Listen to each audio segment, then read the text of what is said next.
자, 이번 시간에는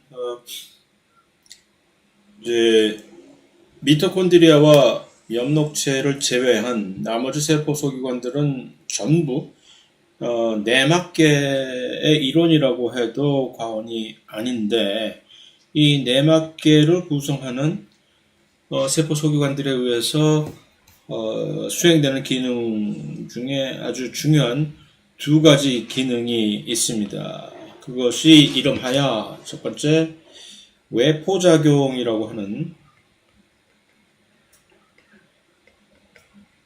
영어로 엑소사이토시스라고 하는, 또 한 가지는 그와 정반대의 내포작용이라고 하는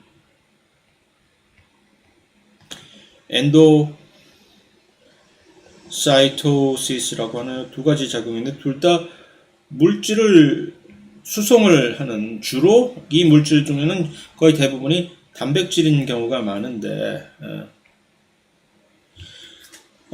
단백질 같은 이 물질을 세포 안에서 외부로, 외포작용은 밖으로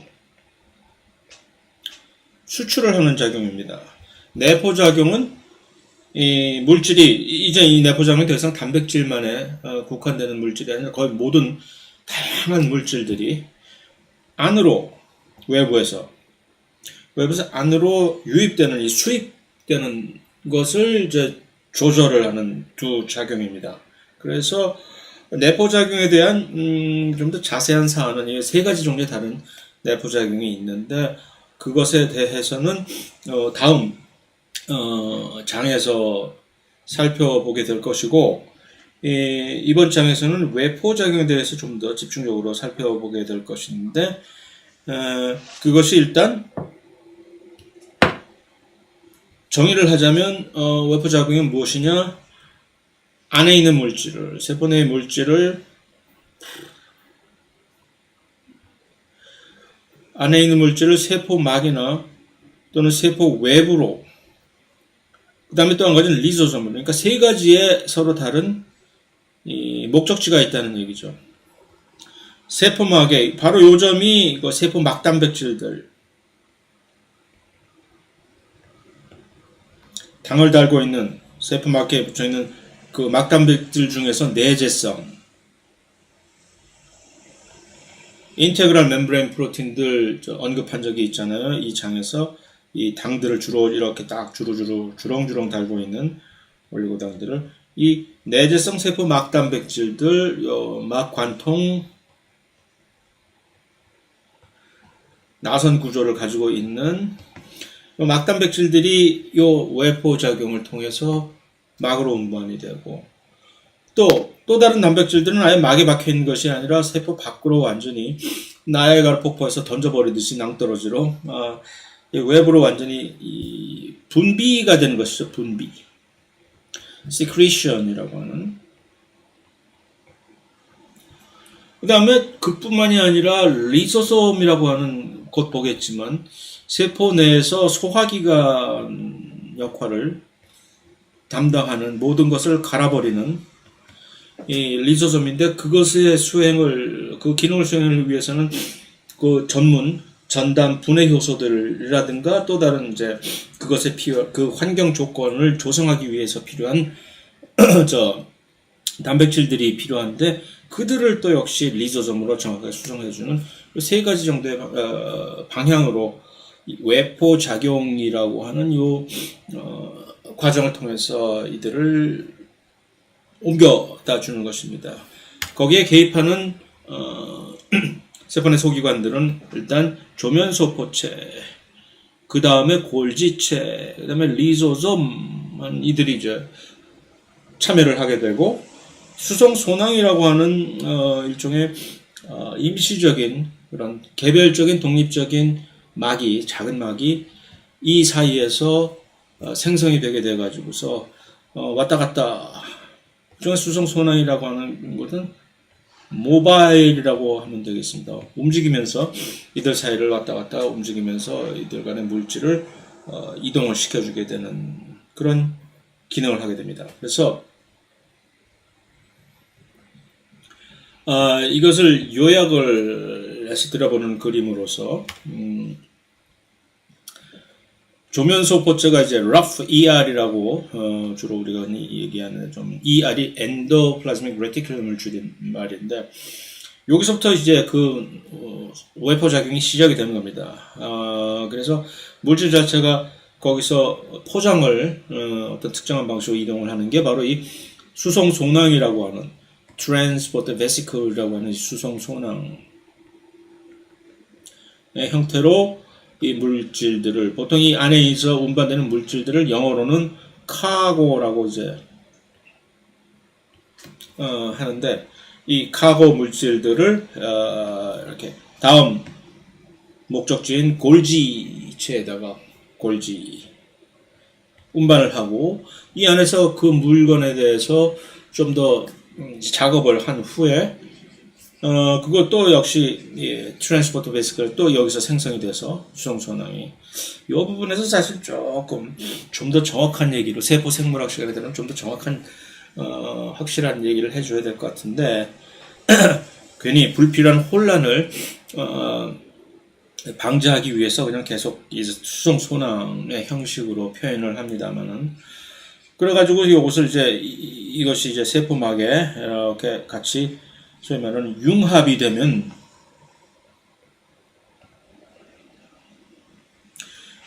일부는 밖으로 분비가 되고 일부는 막에 그대로 붙어있는 상태로 세포 막단백질이 되고 하는 것이 골자이고 그 와중에 일부는 이제 또 이렇게 리소솜으로 보내지게 되는 것이죠, 물질이. 자, 여기서 융합이라는 단어를 얼핏 언급을 했는데 좀 이따 나오겠지만 이제 수성소낭이라고 하는 이런 물질을 사용을 해서 이들 간에 예를 들어서 조면소포체, 골지체, 세포막 또는 리소솜으로 물질들을 이렇게 원활하게 이동을 시킬 수 있게 되는 하나의 메커니즘 자체가 서로들 간에 서로 이 각각의 목적지들 사이에 물건을 운반을 할 때 그 물건을 전달하는 방식이 접수하는 방식이 각 막에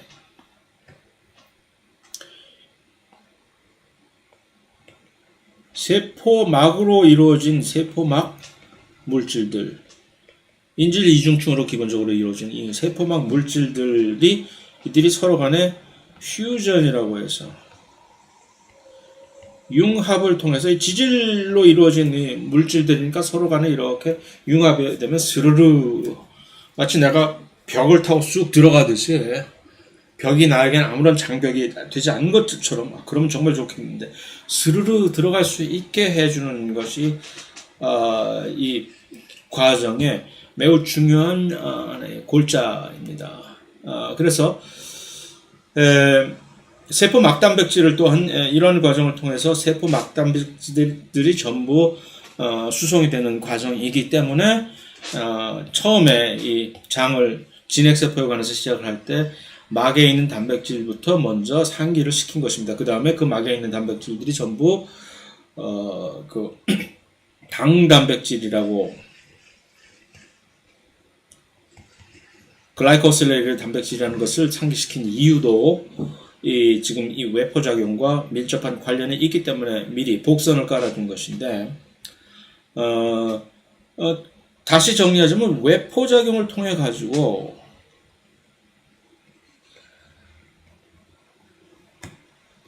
수송되는 이 물질들의 이 공통점을 살펴보면 일단 외부로 분비가 되는 물질들 여러 가지 분비 효소, 소화 효소들 분비가 되잖아요. 또 호르몬 같은 것들 분비가 되잖아요. 그런 것들. 그 다음엔 막 단백질. 세포막에 있는 이 다양한 수송체, 수용체, 효소 뭐 다양하잖아요. 그 다음에 앵커. 그 다음에 리소솜으로 가는 요 세 가지 종류의 단백질들이고 그러면 세포 안에서 그거 말고도 또 다른 여러 가지 다양한 장소에 필요한 단백질 예를 들어서 무엇들이 있을까요? 핵으로 가는 단백질들이 있을 것이고 많잖아요. 핵으로 가서 일을 해야 되는 그런 단백질들 많을 것이고, 뭐 전사 인자라든가 뭐 CDK 같은 것들도 CDK 다 핵으로 가야만 되는 단백질들이고, 그 다음에 동물 세포만 놓고 보더라도 미토콘드리아에 보내져서 일을 수행을 해야 되는 단백질들이 꽤 많거든요. 미토콘드리아 지가 자체로 리보솜이 있다며 지가 만들어서 지가 단백질 쓰면 될 거 아니야 라고 할지 모르지만, 유구한 세월을 통해서 서로 같이 공생하는 과정에서 많은 미토콘드리아 안에서 필요한 단백질들을 만들어내는 유전자들을 사실은 다 핵으로 보냈어요. 이 군사를 뺀다고 자기가 미토콘드리아 유전체에서. 그래서 니들은 이제 가서 핵에 가서 니들은 가서 이제 더 이상 친정 생각하지 말고 시집 귀신이 되어라 해서 보내버렸단 말이에요. 그래서 그들이 필요할 때는 다시 와야 돼. 친정으로 와서 일을 도모를 해야 되기 때문에 그 많은 단백질들이 미토콘드리아로 수송이 돼야만 됩니다. 그 다음에 또 나머지 다른 세포 소기관들로 가야 되는 그런 단백질들, 리소솜을 제외한 또 다른 세포 소기관들로 가야 되는 그러한 단백질들, 그러한 것들 또한 세포질 안에서 자유로운 영혼,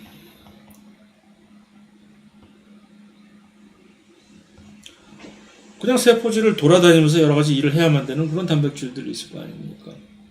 이들은 도대체 어디서, 또 주변부 단백질 있잖아요.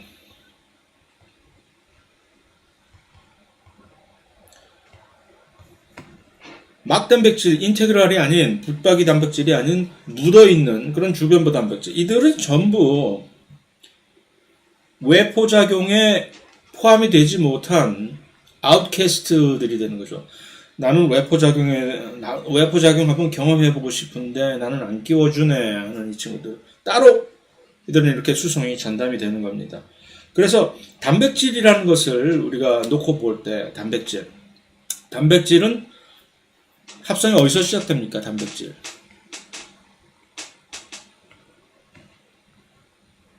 리보솜에서 합성이 딱 돼야 되는 거 아니에요. 그러니까 그 리보솜에 의해서 합성이 되는데, 이 두 가지 경로가, 하나는 외포작용에 의해서 수송이 되는 단백질과 그렇지 않은 나머지 단백질로 구분이 될 수가 있다는 얘기죠. 그래서 그것을 구분하는 첫 번째 이 갈라지는 단계가 리보솜이 어디에서 이 리보솜이 활약을 하느냐에 따라서 달라지게 됩니다. 그래서 이 리보솜이 외포작용을 통해서 수송이 되는 단백질들은 따로 모아가지고, 그 유전자는 따로 모아서 리보솜이 어디서 모여서 하냐면은 표면에, 소포체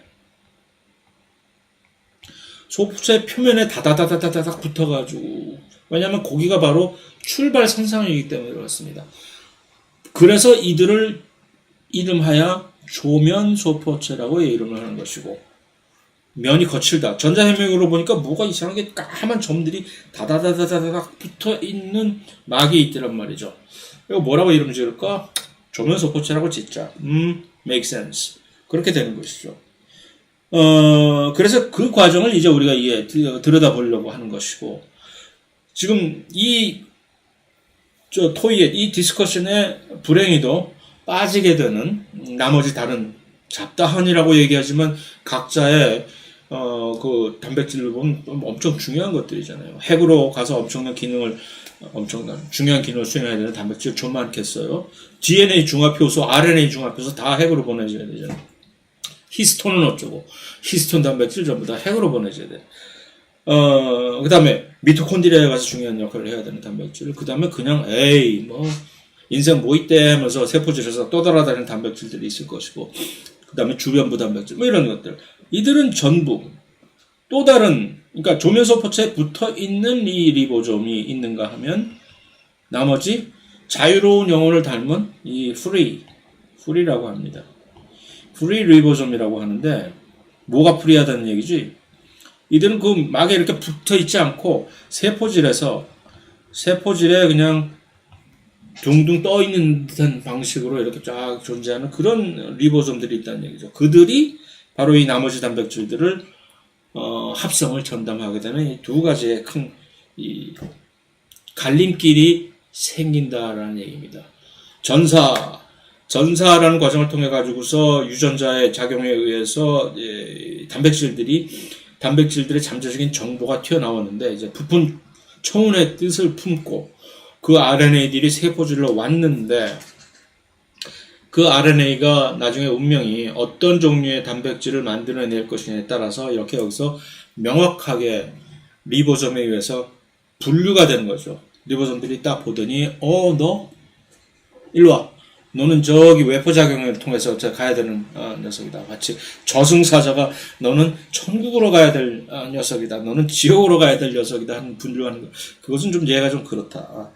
하는 것처럼 그렇게 갈림길이 생긴다는 얘기죠. 그래서 외포작용을 통해서 이제 그 특정한 지역으로 수송이 돼야 될 단백질들은 여기 이제 조면소포체로 끌려와가지고서 리보솜에 의해서.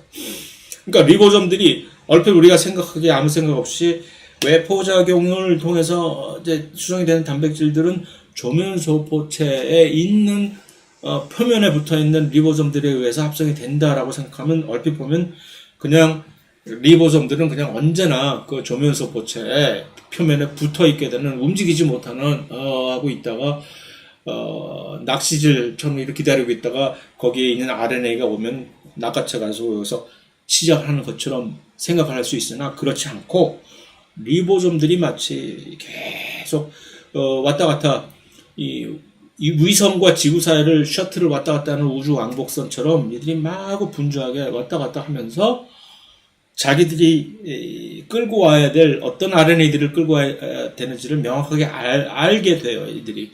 그래서 그들을 딱 잡아가지고서 어떤 특별한 기전에 의해서 다시 도킹을 이제 표면에, 어쩌면 이런 식으로 생각을 해도 되겠다. 큰 스페이스쉽이 있을 때 작은 우주선들이 왔다 갔다 모선에다가 살짝 도킹을 했다 또 갔다가 또 물건 끌어오고 그렇게 생각을 해도 또 좋고요. 자, 그렇다는 얘기입니다. 그래서 일단 조면세포체 표면에서 단백질 합성이 이루어진다는 얘기는 무슨 얘기냐면 이렇게 조면세포체 표면이 이렇게 있다고 칩시다. 조면세포체는 단일막으로 이루어진 구조입니다. 이 안에 공간이에요. 이게 공간. 그럼 요 표면 위에서 리보솜에 의해서 단백질이 합성이 되는 거야. 여기서. 그럼 단백질이 튀어나오겠죠, 여기서? 이렇게 단백질들이 튀어나와. 튀어나오는 단백질들은 고세를 못 참고, 여기에 있는 여기 특별한 구멍이 있습니다. 이 안으로 집어 넣어지게 되는 거죠. 그럼 이 공간 안에서, 이 조면소표의 내부 공간이죠, 내부. 루멘이라고 얘기를 하는 그런 경우도 있습니다. 이 내부 공간에서 이제 무엇이 이루어지느냐. 단백질들이 있잖아. 가공이 돼야 됩니다. 합성은 표면에서 이루어지고, 가공은 내부에서 이루어지고, 그게 되는 거죠. 그래서, 표면에서 이제 단백질들이 합성이 막 시작이 되면 채 끝나기도 전에, 그래서 이것이 이제, rough endoplasmic reticulum, 조면소포체 위에 있는 리보솜들이 이렇게 보이는 거예요. 이 리보솜들이 전자현미경에 의해서. 그럼 이 내부로 보내지게 되거든요. 여기에 있는 이들이 안으로 살짝 이 단백질을 밀어넣는 거지. 그러면 그 안에서 무슨 일이, 아주 중요한 두 가지 일이 벌어져야 됩니다. 1번 중요한 일은 접힘이 제대로 일어나야 되는 거죠. 그래서 조면소포체의 내부 환경이 바깥쪽의 세포질의 환경과 좀 특수하게 만들어질 수가 있는 거죠. 그래서 그 안을 훨씬 더 단백질 접힘이 특수한 어떤 특별한 단백질 접힘이 원활하게 이루어질 수 있는 그런 환경 조건을 스스로 만들 수가 있는 거지. 그래놓고 자 한번 접어봐. 너 제대로 못하면은 너 좀 알아서 해. 하고 접힘이 그럼 이 접힘에는 그러면은 저절로 접히는 그런 것들이 있을 것이고 그 다음에 그 접힘 과정에서 저절로와 도우미들이 필요한 도우미들이 누구였어요? 샤페론이었죠. 샤페론 단백질들이 특별하게 어떤 도움이 필요하면 좀 도와줘? 하고 이렇게 붙여줄 수 있는 그런 경우도 있고 또 한 가지 그렇게 이제 도와줄 때 또 한 가지 샤페론뿐만이 아니라 뭐가 들어가야 될 자리가 있냐면은 이황화결합 기억나시죠? 이거 요소에다가 이황화결합 붙여주면 단백질 구조, 3차 구조 만드는데 아주 도움이 된다고 얘기를 했죠. 그런 이황화결합 같은 것들을 이 특별한 조면소포체 내부에서 이 형성을 시켜줄 수 있게 만들어주는 거예요.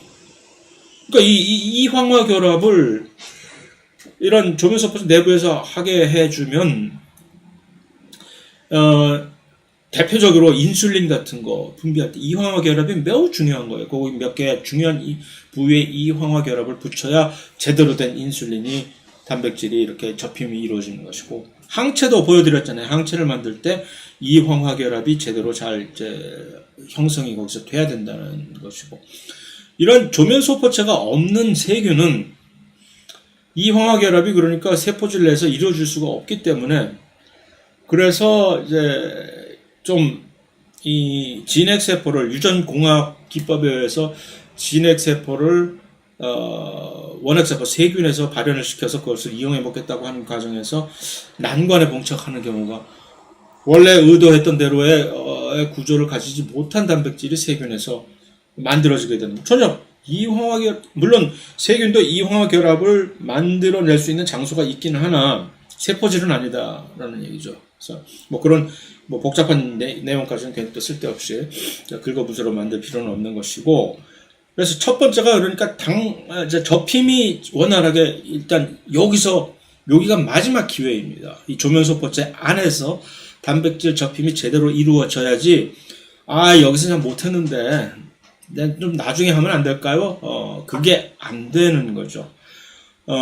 이 접힘이 왜 중요한지는 우리가 금방 알 수가 있겠죠. 이 접힘이 제대로 이루어져야 각각의 단백질들의 고유한 기능이 제대로 발휘가 되는 것이니까. 그래서 그게 안 됐을 경우 우리 얘를 잘 알고 있잖아요.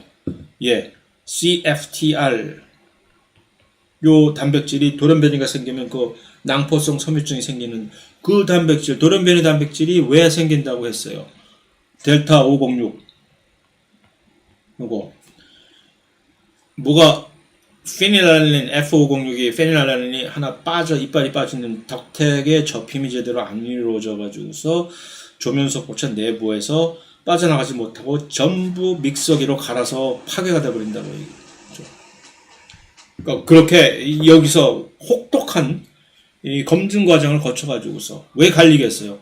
몇 번 기회를 주는 거죠 조면소포체가. 자 한번 접어봐 하다가 얘 못 접네 이거 얘 어떡하지 얘를 기회를 한 두세 번 줬는데도 안 되겠다 너는 밖에 나가서 민폐 끼치지 말고 여기서 이번 생은 여기서 마감이다 하고 갈아버리는. 두 번째는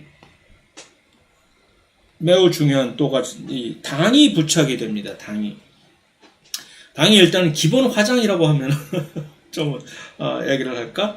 당이 부착이 되는데 여기서 모든 단백질들한테 여기서 당이 부착이 되는 거예요. 그렇기 때문에 외부로 보내지거나 세포막에 있거나 하는 단백질들이 당들을 전부 다 이렇게 갖고 있게 되는 거죠. 단백질 합성을 하는 과정에서 당이 갑자기 와가지고 얘다 당 받아라 하고 이렇게 이제 부착이 되는 것이 절대 아니라.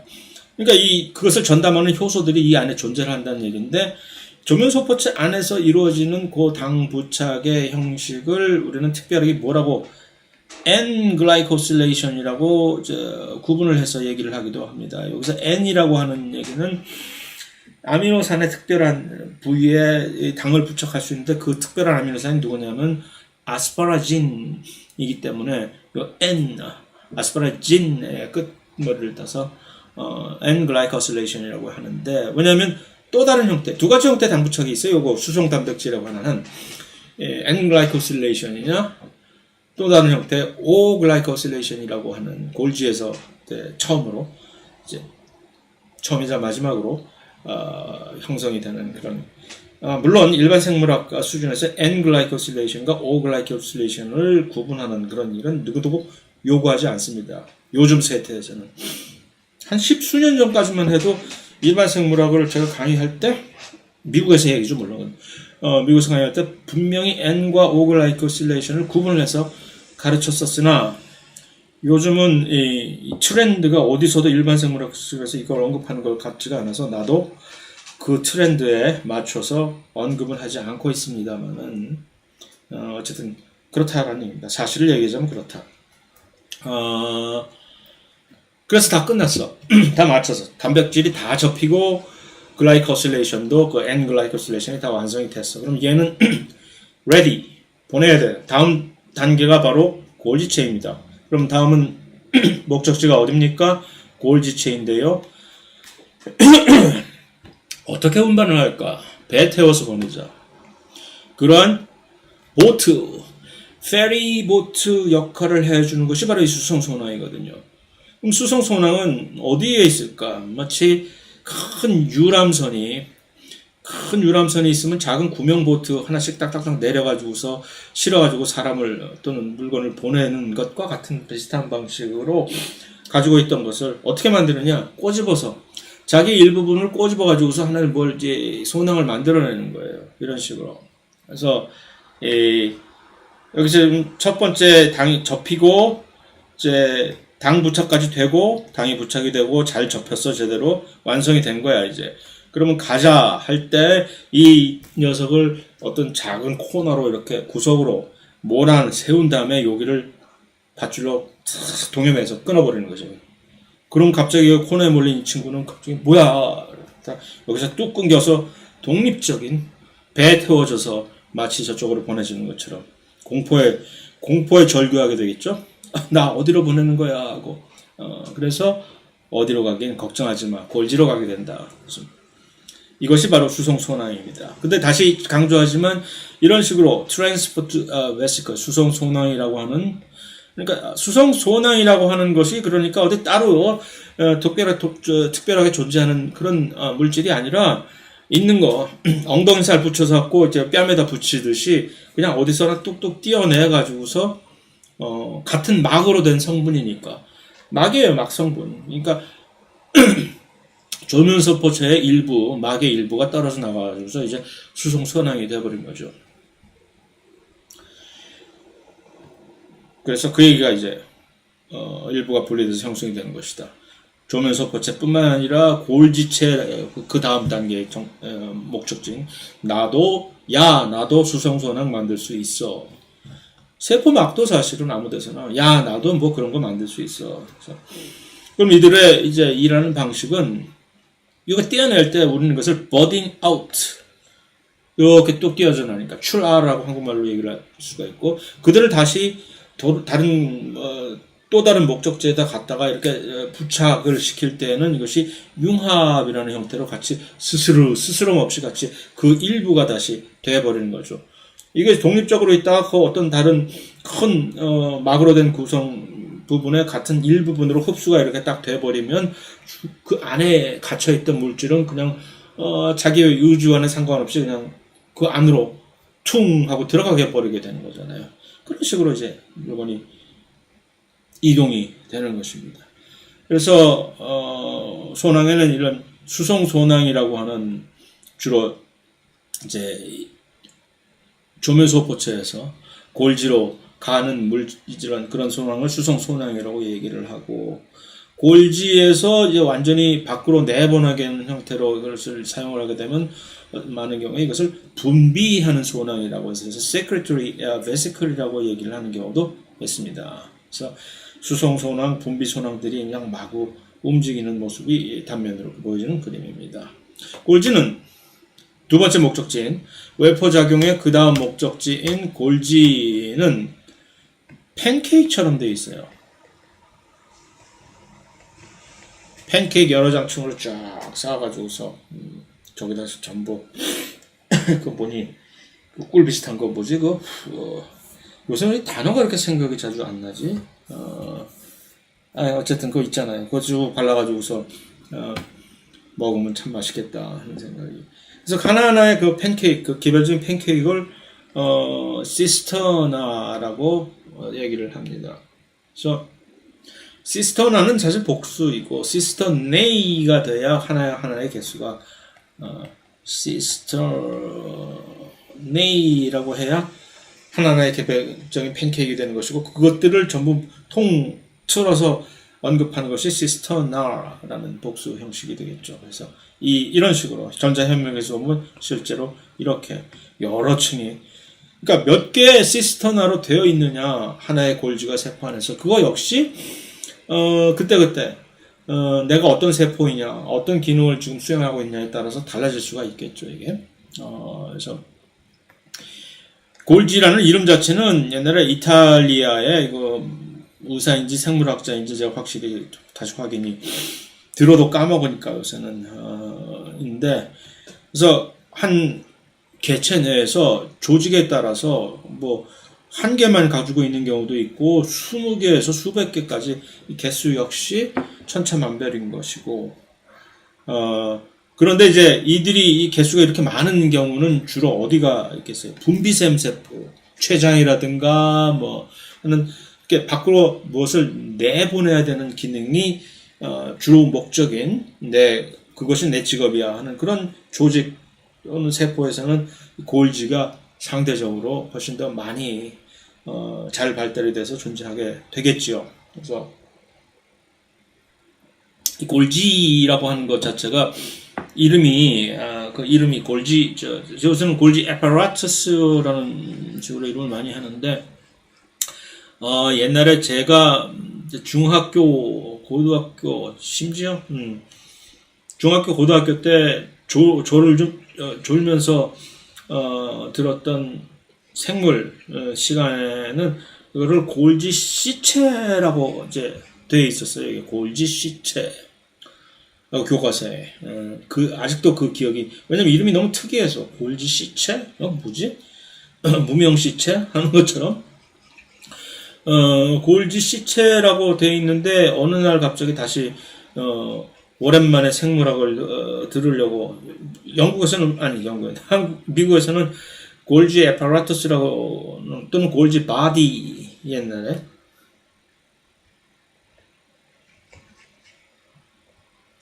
이런 식으로 배워왔기 때문에 그런가 보다 했는데 다시 돌아와서 보니까 골지체라고만 돼 있었다.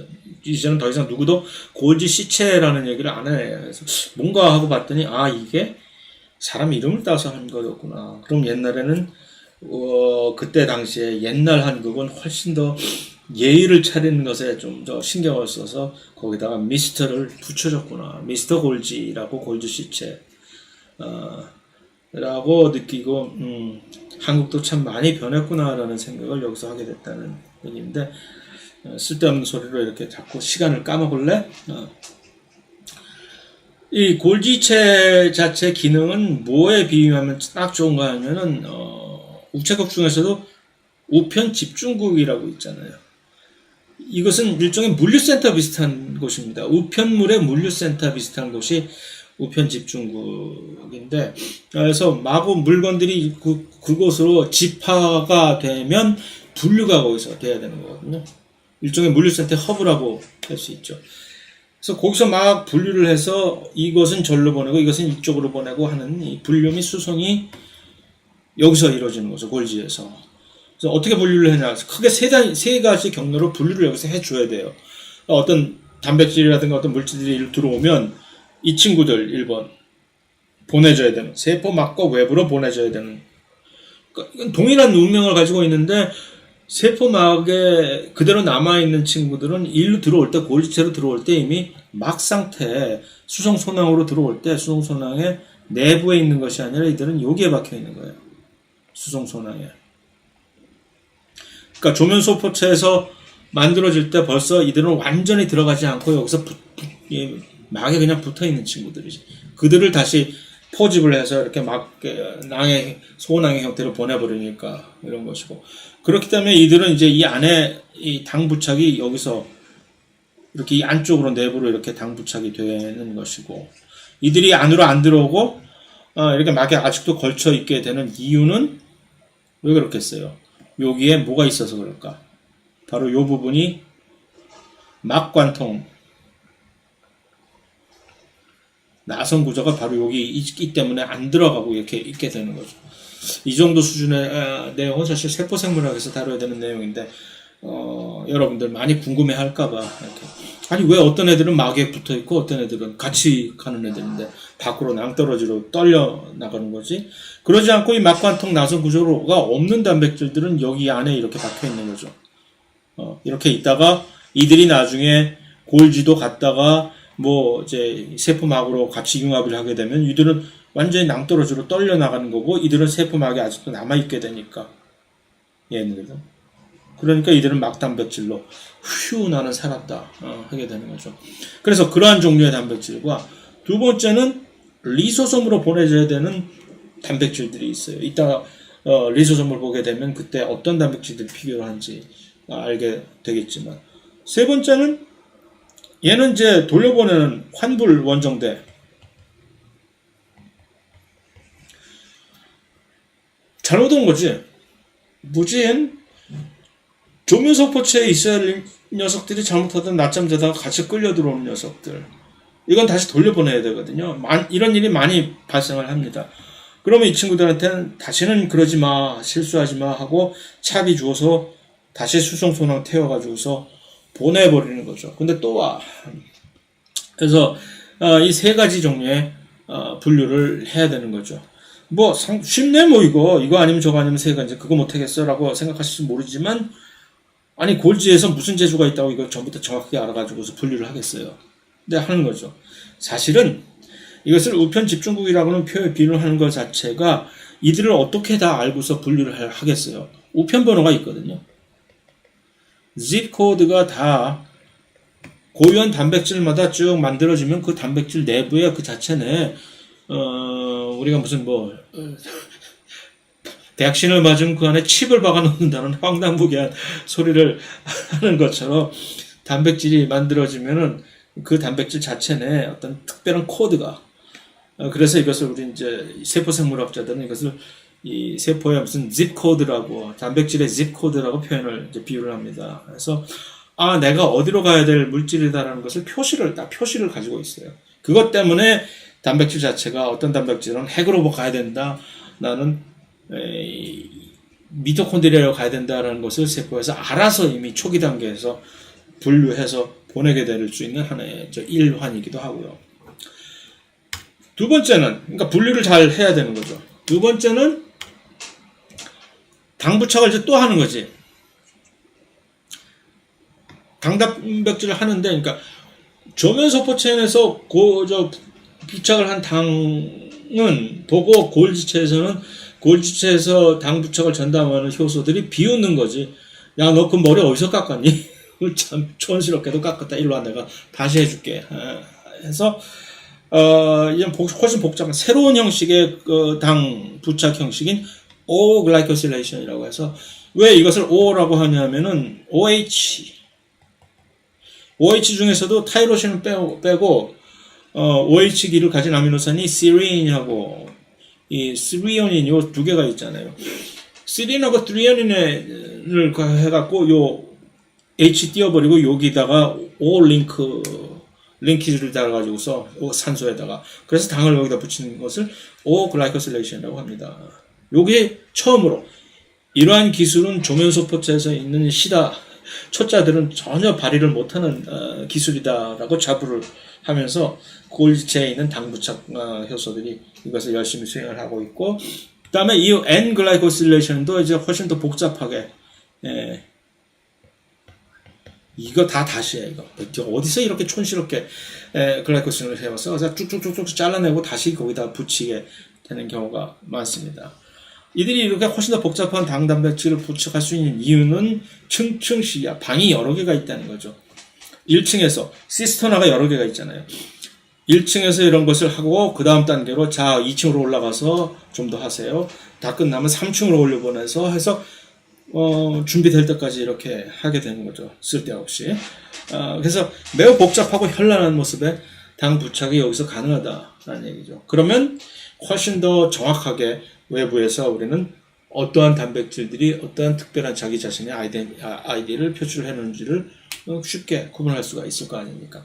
그래서 그것이 그런 것이고 또 이 당이 이런 식으로 해서 부착이 되는 당 자체가 그건 이제 리조솜에 가서 얘기를 합시다. 그래 가지고 이게 이제 여기서 이렇게 조면소포체에서 그런 식으로 만들어진 친구들이 골지에 이렇게 융합이 돼서 1층, 2층, 3층 올라가서 여기서 다시 이렇게 밖으로 나가게 되는 것인데 이 보낼 때는 이것을 아무 때나 그냥 원하지도 않는데 보내는 것이 아니라 가만히 가지고 있다가 외부에서 나 이거 필요해 라고 큐 사인 보낼 때만 보내는 경우가 있습니다. 그것을 이거는 regulatory secretary pathway라고 하는 것이고, 그러지 않고 그냥 A 만들었으니까 그냥 보낼게, 필요 있으나 없으나 하는 그런 경우는 constitutive secretary pathway라고 하는데, 중요한 점은 그러니까 이렇게 다 만들어 놓고도 여기서 이렇게 자 완전히 분비를 할까 말까 하고 기다리고 있다가 어떤 특별한 조건에 의해서 분비를 해버리는 그런 경우도 많다는 얘기죠. 대표적인 게 뭐겠어요? 신경 전달 물질 있잖아요. 아세틸 콜린이라든가 뭐 그런 신경 전달 물질들이 신경세포에서 우리가 신경 신호를 보낼 때만 이것들이 팍 밖으로 보내져서 신경 신호가 나가게 되는 이러한 방식으로 그렇게 되는 경우가 있고, 이쪽에는 그 정반대 방향인 내포작용에 의해서 내포작용 혹시 그러니까 이쪽 막이 이렇게 어흥하면서 일종의 수성 소랑 같은 것을 만들어 가지고 이렇게 보내게 되는 것이죠. 자, 그것이 간략하나마 매우 뭐 일종의 모든 에센스는 사실 다 언급을 했던 외포작용의 뭐 모든 것입니다. 일반 생물학 수준에서의 모든 것이라고 얘기를 할 수가 있는데, 이거 역시 또 노벨상을 받았네. 노벨상을 굳이 뭐 언급을 하는 이유가 뭐라고? 그것이 지금 우리가 일반 생물학 시간에서 배우고 있는 그거 아무것도 중요하지도 않고 지루하기만 하고 이거 왜 우리한테 가르치려고 하는 거고 정말 미워 죽겠어라고 하는 것에 대해서 조금 달리 생각을 하시라고 이렇게 자꾸 뭔가 기회가 있을 때마다 이거 해가지고서 노벨상 받았어라고, 여러분들도 그거 해서 노벨상 받으라는 얘기가 아니라 그만큼 일상생활 노벨상은 인류의 어떤 삶의 질을 훨씬 높이는데 큰 공헌을 한 그런 연구에만 주게 되어 있는 것이기 때문에 얼핏 볼 때 아니 뭐 현미경 발명한 거 가지고 왜 노벨상을 주고 난리야? 아니 무슨 세균에서 고세균에서 무슨 효소 하나 어디서 그 훔쳐온 거 가지고서 노벨상을 줘? 참 돈도 참 쓸 데도 없다. 아니 무슨 뭐 크라이오 EM 전자현미경 그걸 왜 노벨상을 주고 난리야? 외포작용 도대체 왜 해야 되는지도 있어야 되는지 없어야 되는지도 모르는 그런 것에 그걸 연구를 했다고 노벨상을 줘? 별걸 다 준다라고 생각을 할지 모르나 그것들에 의해서 그것들이 잘못돼봐야 이제 그게 얼마나 중요한지를 알게 되는 거죠. 그것을 밝혀내고 그러니까 그것이 잘못되게 될 여러 가지 요소가 있다. 그렇게 되면 우리가 무슨 어떠한 곤경에 처해질 것이다. 라는 것을 우리가 예측을 하고 대비를 할 수 있게끔 해주는 그런 잠재력이 그러한 연구의 가치가 있는 것이죠. 그래서 2014년에 이 세 과학자가 참 전부 좋은 대학도 참 좋은 데 있다.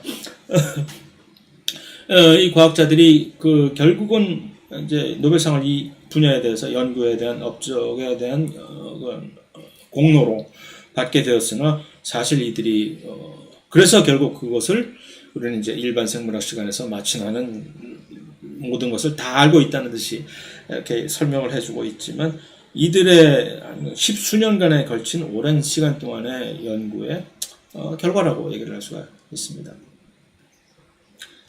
자, 그 외포작용에서 언급이 되지 않았던 또 다른 내막계들, 왜 나는 빼먹는 거야? 좀 섭섭하네. 나도 좀 끼워주지? 라고 했을 때, 그래, 너부터 한번. 그러니까 소포체인데 이 친구는 조면소포체와는 다르게 외포작용에 전혀 참여를 하지 않고, 일단 이름 자체도 활면입니다. 스무드라는 얘기인데, 그 얘기는 뭘까? 이게 없다는 얘기겠죠? 리보솜이 없어, 표면에. 그러니까 이게 매끈해 보이는 것이죠. 그러니까 원래 사실은 근원은 만들어질 당시의 근원은 조면소포체와 활면소포체는 동일한 기원을 가지고 있으리라고 생각이 되지만 이들은 또 한 가지 다른 점은 핵막과 조면소포체와는 다르게 핵막과 서로 이제 연결된 통로로 이어지지 않고 따로 독립적으로 존재하며 리보솜이 없다. 기능이 완전히 다르겠죠. 그러니까. 그래서 여기에 실제 전자현미경에서 우들두들 이렇게 보이는 조면소포체들이 있는가 하면 그 근처에 여기에 이렇게 매끈한 활면소포체들을 따로 구분을 해 놓은 것입니다. 기능이 이들은 그러니까 무슨 뭐 수송, 단백질의 접힘, 당부착 그런 게 아니라 나는 지질이 더 관심이 있어. 리피드들을 합성을 하거나 또는 그 리피드의 어떤 다른 대사작용을 하는데 주로 그래서 지질을 주로 합성을 하는 장소이기 때문에 이 리피드가 필요한 곳에는 나를 좀 불러줘라고 하는 그래서 가장 리피드가 많이 필요한 이 세포가 처음에 만들었을 때 좀 더 크기를 성장을 한다면 처음에 G1 사이클에 처음 진입한 세포 크기를 키워야 될 거 아니에요. 크기 키우려면 이쪽 세포막도 많이 키워야 될 거 아니에요. 그러면 당연히 활면소포체에서 계속적으로 그 원재료, 세포막을 만드는 데 필요한 그 인지질 원재료들을 일종의 그 반완성된 막의 형태로 계속해서 보내주게 되는 겁니다. 왜 또 나와 이게? 그 다음에 동물세포에서는 식물세포에서는 이것이 좀 다르지만 칼슘 이온을 저장을 하고 이제 해놓습니다. 칼슘 이온은 어떤 신호 전달을 하는 하나의 첫 번째 이 스위치 역할을 하는데 사용이 많이 됩니다. 칼슘이. 동물세포에서 특히. 식물세포도 마찬가지이긴 하나. 그래서 신호 역할을 해주려면 평상시에는 나돌아다니지 말아야 될 거 아니에요. 필요할 때만 툭 튀어나와서 짠, 나 나타났다. 그러니까 니들 알아서 반응을 해라 라고 하는 것이 바로 신호 역할을 해주는 것이잖아요. 그렇기 때문에 평상시에서는 이 세포가 딱 이렇게 있으면 동물세포가 있으면 칼슘이 여기 이렇게 돌아다니면 안 되는 거지. 안 되지. 그러니까 이 칼슘들은 전부 밖으로 쫓아내어 있든가 좀 나가 있어죠. 아니면 미처 밖으로 쫓아내지 못한 친구들은 그 안에 무슨 창고에다 저장을 해내지. 창고에다 이렇게 저장을 해놓든가. 아니면 밖으로 전부 내보내놓든가. 그러고 있다가 신호가 이렇게 칼슘이 필요한 신호가 큐 오면 그제서야 외부에 있던 칼슘과 안에 여기 있던 이 쟁여놨던 칼슘이 쭉 밖으로 방출되면서 그 신호 전달에 그 효과가 탁 나타나는 게 해야 되는 거거든요. 그러면 그러니까 세포 안에서 어디다가 이 칼슘을 저장해 둘 것인고 했을 때 활면소포체가 저요 하고 발런티어를 해서 이렇게 된 것이거든요. 특히 칼슘이 그런 식으로 이제 기능하는데 중요한 조직 세포는 우리의 근육입니다. 근육이 칼슘을 탕 방출을 해야 근육세포에서 그 신호에 의해서 그 칼슘에 의해서 그 근육세포에서 딱 이 수축이 이루어져서 내가 이런 식으로 막 나의 근육을 움직여서 활동을 하게 되는 것이거든요.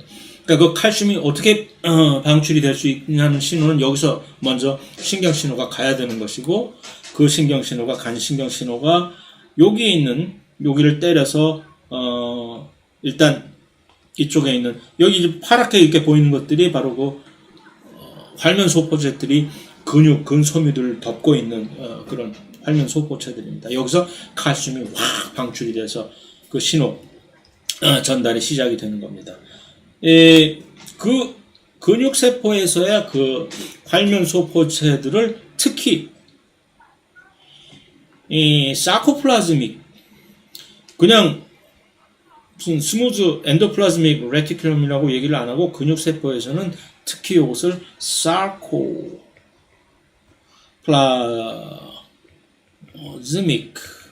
레티큘럼이라고 얘기를 하고 또 어떤 경우엔 레티큘럼 대신에 사코플라즈믹 레티큘럼 대신에 좀 더 줄여서 사코렘마라고 얘기를 합니다. 이것이 엔도플라즈믹 레티큘럼하고 똑같은 얘기예요. 근데 근육세포에서만 특별히 그런 식으로 이름을 붙입니다. 자, 그래서 두 가지 벌써 이 기능을 얘기를 했어요. 하나는 지질의 합성, 그다음에 칼슘 저장, 동물세포에서만. 식물세포는 그 칼슘이 딴 데 저장이 됩니다. 스무드 ER 말고 그들의 중심 액포라고 하는 베큐에서 저장이 되는데 또 한 가지 중요한 이 활면소포체 역할은 해독작용입니다. 그래서 여러 가지 해독을 해서 이제 잠재적인 독성을 제거해야 되는 물질들이 주로 외부 물질들이거든요. 외부에서 들어온 물질인데 이 녀석이 어떤 사단을 낼지 모르니까 일단은 무조건 전부 통제해서 다른 물질로 변형시켜버리는 그러한 외부 물질들을 비생체성 xenobiotics, 비생체성분 물질이라고 얘기를 합니다. 알코올도 여기에 포함이 됩니다. 알코올이 조금 예외긴 하나 비생체 성분들은 거의 대부분이 소수성 물질들입니다. 그러니까 그렇기 때문에 신체 내로 훨씬 더 빨리 들어올 수가 있는 거죠. 친수성 물질이었다면 이들은 일단 들어오는 단계에서 우리가 걸러버리지. 너 본 적이 없는 녀석인데 일로 와 하고. 그래서 많은 경우에 그러한 물질들은 몇 가지 경로를 통해서 방출이 되게 되는 건데 예를 들어서 이쪽으로 대변을 통해서 방출을 한다든가 또는 소변을 통해 가지고서 이렇게 방출을 한다든가 소변을 통해서 방출할 때는 이제 콩팥을 통해서 먼저 이렇게 가야 되겠죠. 라는 식으로 들어온 물질을 밖으로 혹시 모르니까 무슨 짓을 저질지 모르니까 밖으로 보내야 되는데 일단 그것들을 수거해 가지고서 보내기 위해서는 간에서 주로 물론 일반 각자의 세포에서 개별적으로 지방자치제 형식으로 변형을 하는 경우도 많습니다만 각각이 전부 다 스무드 ER을 줄여서 SER이라고 표시를 할 수 있습니다. 스무드 엔도플라즈믹 레티큘럼 또는 근육세포인 경우에는 그것이 사코렘마라고 해서 이제 SR라고 얘기를 하는데 얘네들을 그런 식으로 보내기 위해서는 그 물질 자체 대부분이 소수성 물질인데 알코올을 제외하고는 이 소수성 물질을 친수성 물질로 우리가 이 세포 내에서 인식을 하고 그래서 그것들을 어떤 특이적인 수용체에서 찝어가지고서 던져버릴 수 있는 그런 친수성 물질로 변형을 시켜버리는 것이 바로 이 해독 과정입니다. 그러면 이들이 알아서 각각의 우리의 리셉터들이 잡아가 포집을 해서 가라 이제 다시 들어오지 말고 보내주는 것이 해독작용의 근간인데 그렇게 하다 보니까 쓸데없이 본의 아니게 오히려 더 사태를 악화시키는 그런 실수도 저지르게 되는데 여기에 있는 이 벤조 원음이 아니라 저 서양 친구들은 이것을 벤조파이린이라고 발음을 하는데 한국 사람들은 이걸 발음을 뭐라고 하겠어요? 피렌이라고 발음을 합니다. 벤조피렌이라고 하면은 어디서 많이 들어봤잖아요. 탄고기라든가 탄고기 먹으면 암 걸린대. 바로 이것 때문에. 담배 연기, 매연, 공통적으로 다 들어있는 벤조파이린인데 이게 이런 물질이에요. xenobiotic 시기였네. 이거 들어오면 소수성 물질. 소수성 물질의 아주 원단원이에요. 그러니까 이 간에서, 주로 간에서 이것을 이제 하는데, 해독작용을. 간에 활면소포체 안에 있는 특별한 요 효소가 이것을 해서 여기다가 이렇게 딱 산소를 붙여가지고서 이 친수성을 만들고 한 번 더 해서 여기서 훨씬 더 강력한 친수성을 만들고 해서 이렇게 만들어버려요. 자, 이쯤 하면 됐지? 자, 이제는 넌 나가도 되겠다. 그래서 이름 자체가 벤조파이린 다이올 에폭사이드라고 하는 이름 자체 전혀 중요한 거 아니고 여기까지 게 나가라고 이렇게 붙여준 물질들이 나가지 않고 어디로 가냐면 얘가 여기 이곳으로 옵니다. 지금 DNA 이중사실에 이렇게 염기들이 이렇게 있는데 여기에 이렇게 붙어서 중첩을 시켜버리는 거예요. 안에 끼어들어가는 거지. 안에 이렇게 끼어들어가게 되면은 DNA 복제를 하는 과정에서 DNA 복제는 얘를 뚝 띄어낸 다음에 이 효소가 각각의 사슬에 알아서 이렇게 다시 거기에 상응하는 상보 뉴클리오티드를 갖다 붙이는 것이 복제 과정인데 여기서 다반지에 밀렸음. 수능 같은 거 볼 때 가장 나이트메어가 그런 거 아니에요. 답지 이렇게 쓰다가 밀려서 버블식 쓰다가 밀려가지고 완전히 폭망하는 그래서 세포가 폭망을 하게 됩니다. 이렇게 되면 이게 바로 암이 유발이 돼. 그래서 탄고기 먹으면 암 걸린다는 사실이 바로 그 벤조파이린 때문에 그런 것이죠. 그러니까 그것을 우리가 해독작용을 하지 않았다면 별 큰 무리를 이제 야기하지 않고 그냥 있었을 텐데 이런 또 예기치 않은 이런 사단을 내버리네. 우리가 그렇다는 얘기고. 그래서 이제 활면소포체까지 얘기를 했으니까 활면소포체와 조면소포체의 이게 상대적인 기능 차이를 관점에서 이러한 것을 우리가 살펴볼 수가 있는데, 네가 누구냐에 따라서 요 조면소포체를 네가 많이 갖고 있느냐, 활면소포체를 많이 갖고 있느냐가 차이가 날 수가 있는 거죠. 예를 들어서 지질 합성이 주로 이제 많은 활동이 돼야 되는 어떤 세포가 지질 합성을 많이 해야 될까? 세포막이 많이 필요한 것은 이 표면적이 주름이 많이 잡힌 곳. 뇌주름, 인간이 침팬지보다 이렇게 훨씬 더 뛰어난 고등 동물로 DNA 염기서를 비교하니까 98.8%가 서로 동일치한데도 불구하고 인간이 침팬지와 확연히 다른 이유, 전두엽이 뇌주름에 엄청 많이 발달했다는 얘기가 있잖아요. 그런 것처럼 그러니까 그런 것을 만들어낼 때 활면소포체에서 역할을 많이 도와줘야 되는 창자, 특히 작은 창자, 거기서 흡수를 많이 해줘야 하기 때문에 작은 창자 보면은 작은 창자의 상피세포가 주로 이렇게 많이 세포막 표면이 이렇게 굴곡이 이렇게 져있는 경우가 많습니다. 이런 데서는 활면소포체가 훨씬 더 많이 발달이 돼야 되겠죠. 반면에 세포막 표면적보다는 바깥으로 분비를 하는 기능이 훨씬 중요한 그런 조직 같은 데서는, 그러니까 좀 전에 췌장 같은 예를 들었었는데 소화효소를 많이 분비를 해야 되는, 뿐만 아니라 요즘 같은 게 코로나 팬데믹에서는 이것이 훨씬 더 비림프구라고 하는 백혈구가 바로 항체를 직접 만들어 가지고 분비를 하는 그런 세포거든요. 이 비림프구에서 세포 표면에 항체도 만들어 놓고,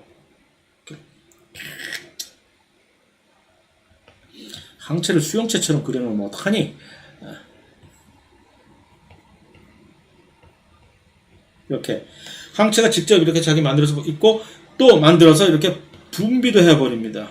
그래서 그 항체가 돌아다니게 되는 것이고, 여담인데 세상에, 설마 이황재 교수님께서, 의대 교수님이 그런 얘기를 직접 했으리라고 난 정말 믿어지지가 않는데, 얼핏 요즘 신문을 보니까 항체 무용론, 요즘 코로나 백신에서 항체를 만들면 그 항체는 혈관 내에서만 사용이 되기 때문에 그 다음에 그 항체가 혈관 밖으로 빠져나가지를 못해가지고서 코로나가 백신을 맞아봤자 아무 소용이 없다라는 얘기를 설마 그런 얘기를 예, 했을 리가 의사분이 라고 해서 가짜뉴스라고 생각이 되긴 하지만 그것을 꽤 또 퍼뜨리고 다니는 나처럼 늙은 내 동기들이 저 카톡에다가 그거 정말 많이 퍼뜨리고 다닙니다. 그런 거 볼 때마다 짜증이 나가지고서 그런데 세상에 그럴 리가 있겠습니까? 이 항체라는 것들은 혈관도 물론 이제 순찰차 돌아다니긴 하지만 이 항체 또 다른 백혈구들처럼 골수에서 만들어져 가지고서 모든 림프구도 돌아다니고 그 다음에 염증 반응이라는 게 뭡니까? 어떤 일이 발생을 했을 때 세균이라든가 바이러스 같은 것들이 침투를 했을 때 혈관 안에 존재하고 있던 이 백혈구들이 마구마구 나가가지고서 혈관 밖으로 튀어나가가지고서 그것들을 분쇄해버리는 것이 염증 반응의 일환인데 항체가 밖으로 빠져나가지 못해가지고서 코로나 바이러스에 아무런 소용이 없다는 그런 헛소리를 하다니요.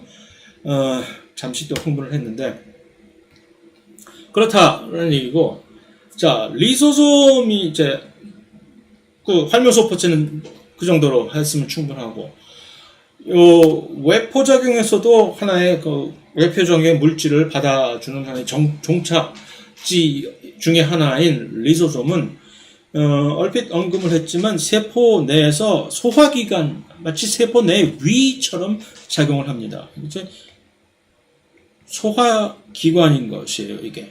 그래서 이 세포 안에 있는 여러 가지 물질들을 분해를 해서 재활용을 하는 그런 기관이거든요. 그래서 재활용을 해야 되는 물질 중에 대표적인 것이 이제 소기관들 중에서 낡아 빠진 소기관들, 특히 미토콘드리아 듣고 있나? 다른 소기관들 중에서도 이 친구를 특히 예의주시해야 되는 이유가 이들이 낡게 되면 여기서 마치 낡은 차들이 거기서 막 가스가 새가지고서 이제 피스톤에 이제 실링이 흐물흐물해져서 그래서 유해가스가 유출이 될 수 있는 것처럼 거기서 활성산소 같은 것들이 막 튀어나와서 세포 자체의 존폐를 이제 위기에 빠뜨리게 하는 경우가 많기 때문에 혹시라도 낡아 빠진 미토콘드리아를 발견하게 되면 지체 없이 잡아 먹어버려야 되는 거지. 여기서 이제 분해를 해버려야 되는 거예요. 리소솜으로 보내가지고서. 그 다음에 세포 자체 내에서는 영양분의 유입이라는 것이 사실은 결국은 바깥에서 있는 외부 물질을 안으로 들여와야 내가 이제 뭔가를 흡수를 하는 것인데 그래서 유입된 이 물질들을 어디서 분해할 거냐 할 때 전부 다 리소솜으로 보내져 가지고서 분해가 되는 것입니다. 그러기 위해서는 여기에 엄청난 분해 효소들이 있어야 되겠죠. 가수분해 효소들. 일반적으로 4가지 종류의 가수분해 효소들이 리소솜에 있어야 되는 거지. 일단 핵산을 분해하는 가수분해 효소들이 있어야 될 것이고 지질을 분해하는 단백질, 그 다음에 탄수화물 모든 종류의 이 고분자 물질들은 전부 다 리소솜에서 넌 죽었어 하고 갈아버려야 되는. 그런데 이 가수분해 효소들은 공통적으로 전부 산성 가수분해 효소들입니다.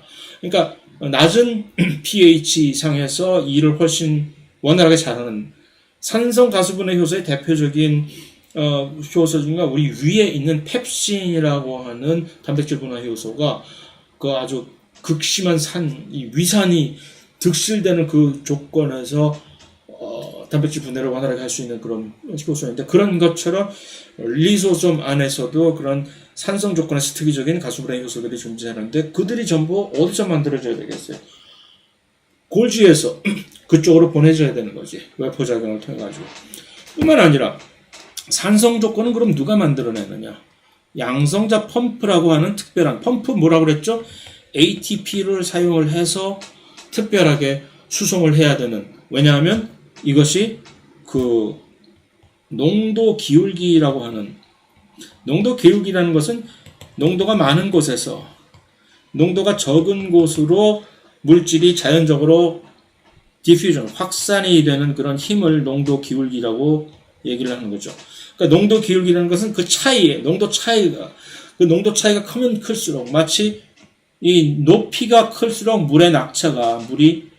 낙차가 큰 곳에서 압력이 훨씬 더 큰 압력으로 물이 내려가듯이 그것이 이제 농도 기울기인데 그 농도 기울기에 의해서 물질이 자연적으로 이동하는 것이 아닌 농도 기울기를 역행을 해서 거꾸로 연어도 아닌 것이 지가 거꾸로 거슬러 올라가는 것이 이제 농도 기울기에 역행을 해서 하는 이것을 우리는 능동수송이라고 하는데 이거 전부 다 다음 장에서 얘기를 해야 될 것을 미리 지금 이 능동수송을 하려면 에너지가 필요하죠. 그죠?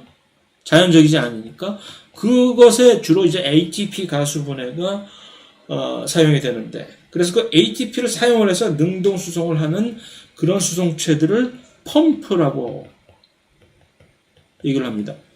펌프 또는 ATPase라고 둘 다 이제 둘 중에 하나를 사용해서 얘기를 하는데 왜냐하면 ATP 가수분해를 해야 되니까 그런 양성자 펌프들이 양성자라니 그러니까 양성자는 뭐죠?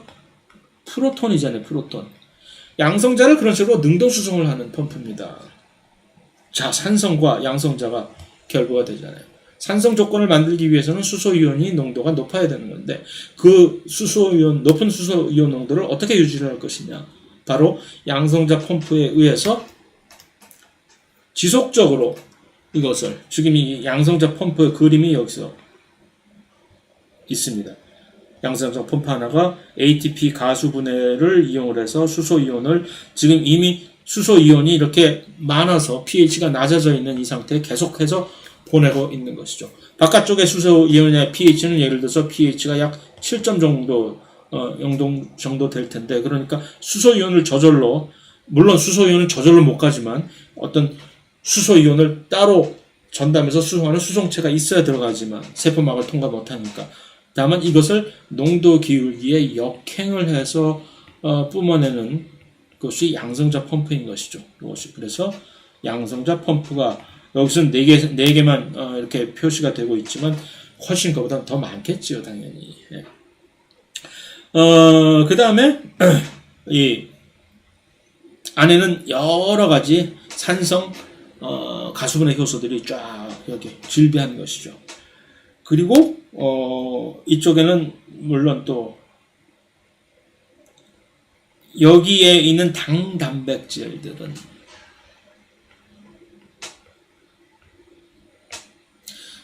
이 막에 붙어있는 당 단백질들이건 아니면 이 안에 있는 당 단백질들이건 이들이 골지로부터 왔을 테니까 분명히 당 단백질들일 거 아니에요. 이들은 인식 마커하고는 또 다른 역할을 하는 거죠. 이 당이 산성 조건으로부터 이 구조를 보호를 해주는 코팅 구실을 해주는 역할을 한다고 합니다. 그래서 뭐 그런 거 역시 그 정도까지는 우리가 일반 생활 시간에 굳이 알 필요는 없는 것이나 말을 하자면 그렇다는 얘기죠. 그래서 리소솜에 관한은 그러니까 이들이 어디서로부터 물질 수송이 웨포작용 과정에서 아니 어떻게 알았어? 리소솜이 맨 마지막 종착역이 된다는 것을 일종의 하는 것은 그 단백질 리소솜으로 가는 단백질들을 방사성 동위원소로 이제 표지를 해보면 알아요. 여기서는 그런 차원에서 라이페이즈는 지질을 분해하는 효소입니다. 소화효소죠. 리파아제라고도 한국말로 얘기합니다. 이 라이페이즈를 처음에 방사성 동위원소로 표지를 한 라이페이즈니까 그 방사선이 어디로 가느냐에 따라서 추적이 가능하겠죠. 그래서 그 라이페이즈를 표지를 동위원소로 한 다음에 따라가 봤더니 시간이 경과함에 따라서 따라가 봤더니 처음에는 그 방사능이 가장 많이 검출이 되는 쪽이 리보솜이 주로 조면소포체에 붙어있는 리보솜이겠죠. 그러다가 그 방사능이 어디로 슬슬 옮겨가느냐 하면은 그 다음에 슬슬 옮겨가는 것은 첫 번째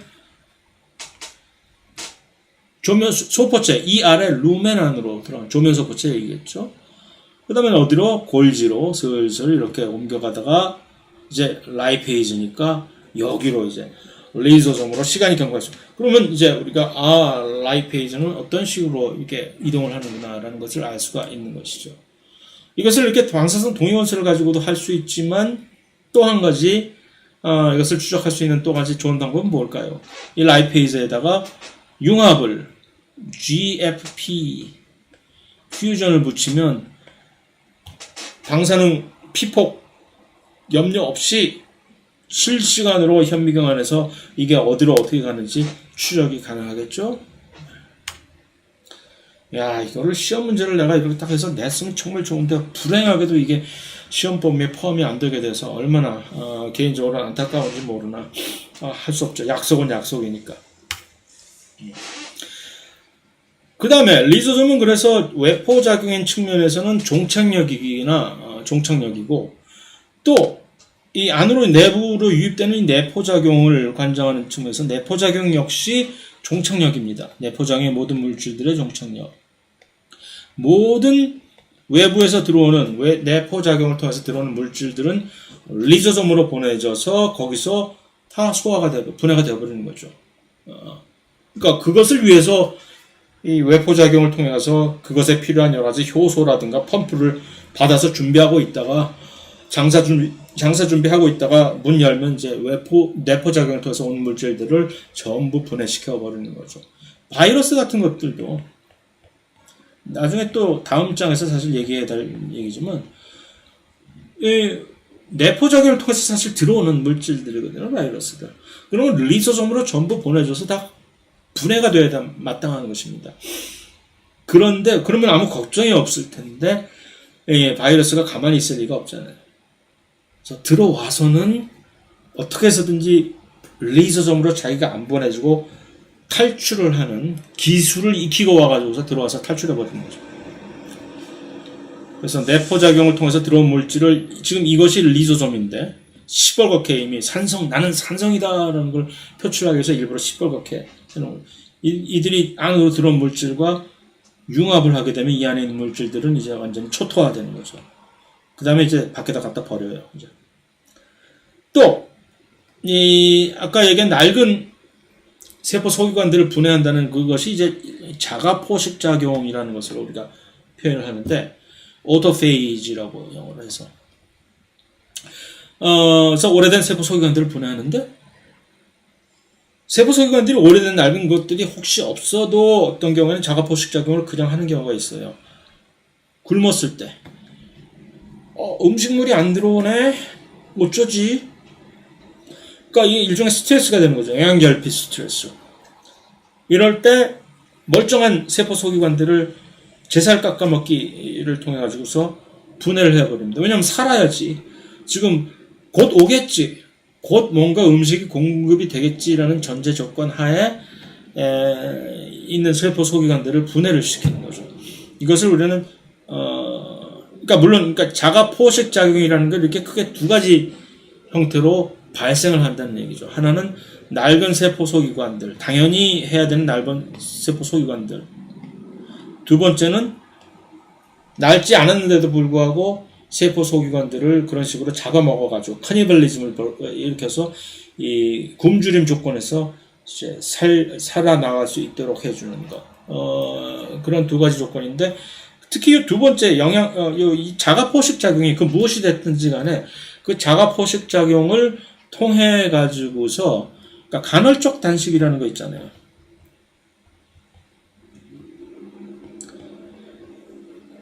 일부러 조금씩 굶는 거야. 그러면 이것이 요 두 번째에는 영양결핍이라는 것을 감지하고 자가포식 작용을 유발을 하겠죠.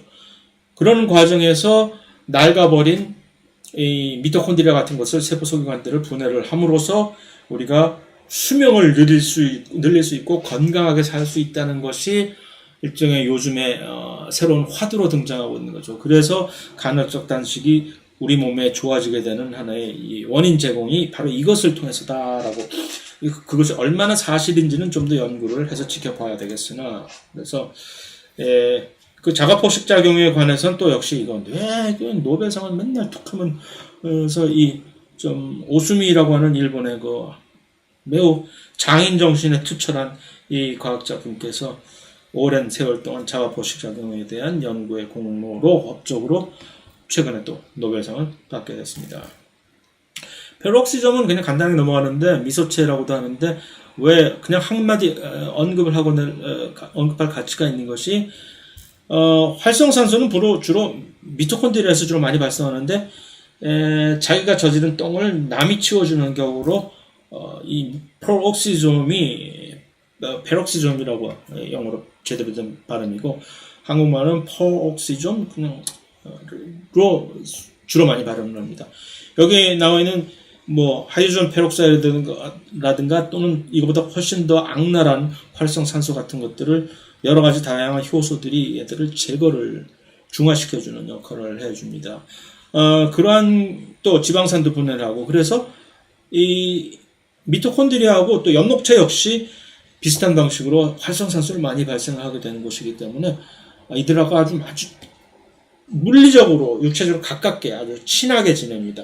유기적으로 상호작용을 하는 것이고 액포의 경우는 이제 식물세포 때문에 동물세포에서 액포를 찾아보기는 좀 힘든데 식물세포는 중앙에 아주 커다랗게 자리 잡고 있어서 우리는 이것을 Central Vacuole 중심 액포라고 얘기를 하는데 이런 형태로 발견이 되면서 그 식물세포에서는 이 중심 액포가 칼슘 저장고 역할을 하고 동물세포에서 그 활면소포체가 하던 일을 그 다음에 식물세포는 많은 2차 대사 산물들이 있습니다. 예를 들어서 무슨 뭐 플라보노이드라든가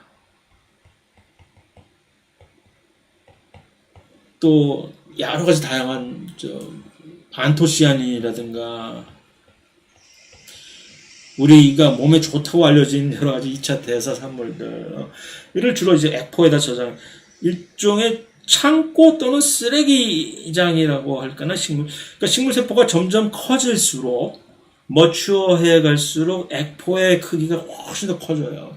처음에 식물세포가 갓 태어난 베이비였을 때는 비교적 작은 부피의 액포를 가지고 있다가 이게 점점 더 영역이 넓어져서 나중에는 식물세포의 거의 대부분은 전부 허연 액포이고 핵이라든가 나머지 세포질은 전부 다 옆으로 다 밀려서 짜부돼 가지고서 좀 지옥철 안에 있는 사람 승객처럼 이렇게 벽에 밀려서 이렇게 있게 되는 경우가 많습니다. 또한 그 액포에는 그 많은 여러 가지 화학 물질들을 저장해 놓는 그러한 기화로 해서 여기에 이 삼투압이라고 지금 우리가 다루진 않았지만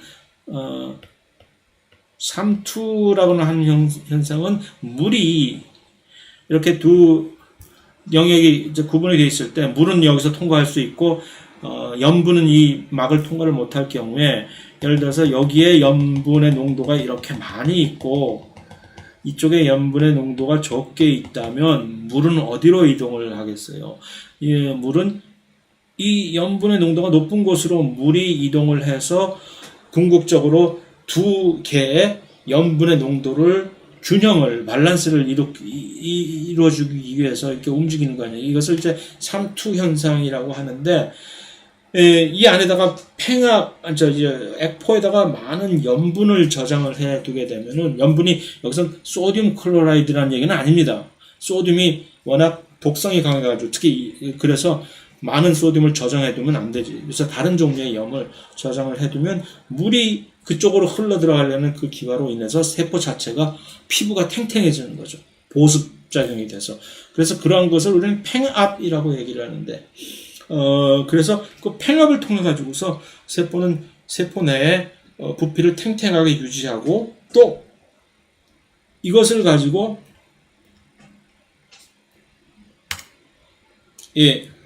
세포 자체의 신장을 그 압력을 통해서 밖으로 외부로 벽을 밀어내는 힘을 통해서 세포의 길이가 신장을 하게 되는 메커니즘입니다.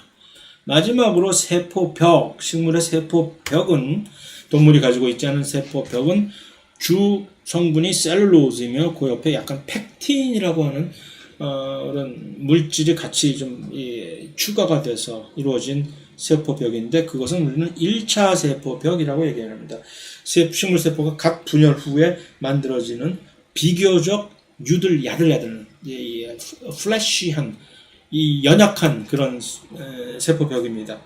그러니까 점점 커갈수록 이 사태의 심각성을 이것만 가지고는 안 되겠다 보호막으로서 심각성을 깨닫고 그 안쪽에다가 1차 세포벽이 형성이 된 그 안쪽에다가 훨씬 더 두꺼운 두 번째 방호막을 2차 세포벽을 리그닌이라고 하는 물질이 주성분입니다. 이것은 매우 딱딱합니다. 이거 분해하려면 거의 이 세상에서 이거 분해를 잘 할 수 있는 효소들이 거의 없어요. 그래서 그것을 이제 여기다 깔아버리게 되는 겁니다. 그래서 1차 세포벽이 이렇게 먼저 이렇게 만들어지면 그 후에 2차 세포벽을 이렇게 두껍게 깔아버리는 거죠. 그거 정도가 이제 일반적인 세포 안에서 벌어진 세포 소기관들과 식물세포에 있는 특이한 점을 언급을 한 것이 되었고, 그 다음에는 이제 세포 안에 있는 또 다른 기능을 제공해주는 단백질들에 의해서 기능이 제공이 되어주는 세포 골격 사이로스켈리톤에 대해서는 그럼 이제 또 다음 시간에 계속해서 나가야 되겠죠.